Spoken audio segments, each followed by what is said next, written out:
Bonjour et bienvenue dans cette nouvelle vidéo où nous allons vous parler d'un cas incroyable, celui de Michel Lotito, plus connu sous le nom de Monsieur Mange-Tout. Cet artiste de cabaret français avait la capacité de manger les choses les plus indigestes comme le fer, le verre ou le caoutchouc. Comment faisait-il? Quels étaient ses exploits? Quelles étaient les conséquences sur sa santé? C'est ce que nous allons découvrir ensemble dans cette vidéo. La chose la plus grosse que j'ai mangée, que c'est homologué sur le Guinness Book, c'est un avion, c'est un Cessna 150 que j'ai mis 2 ans pour manger. J'ai mangé 18 bicyclettes, j'ai mangé autant de téléviseurs, j'ai mangé des caddies de supermarché, j'ai même mangé un cercueil. Il était vide, il n'y avait pas personne dedans. Michel Lotito est né en 1950 à Grenoble et a commencé à manger des objets insolites dès l'âge de 9 ans, sans raison apparente. Il s'est produit publiquement à partir de 1966, attirant la curiosité et l'admiration du public. Parmi les choses qu'il a avalées, on peut citer des bicyclettes, des téléviseurs, des caddies de supermarché, des chandeliers, des lits, une paire de skis, un ordinateur, et même un avion de type Cessna 150. Il lui a fallu environ 2 ans pour manger cet avion, de 1978 à 1980.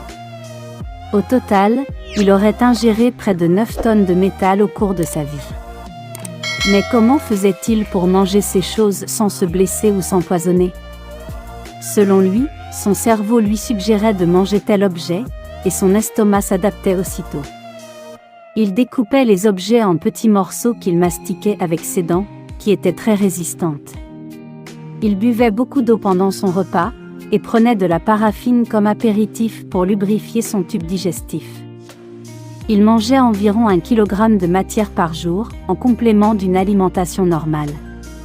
Les médecins qui l'ont examiné ont constaté que la paroi de son estomac était 2 fois plus épaisse que la normale, ce qui lui permettait de résister aux objets tranchants ou toxiques.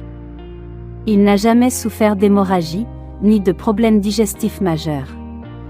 Il évacuait les déchets par voie naturelle, sans douleur. Il est mort en 2007 de cause naturelle, à l'âge de 57 ans. Michel Lotito était donc un homme hors du commun, qui a défié les lois de la nature et de la biologie.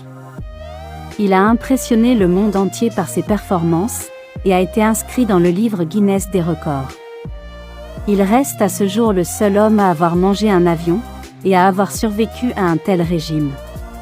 Voilà, nous arrivons à la fin de cette vidéo consacrée à Michel Lotito. J'espère que vous avez été captivé par cette vidéo et que vous avez découvert des choses fascinantes sur cette personnalité exceptionnelle.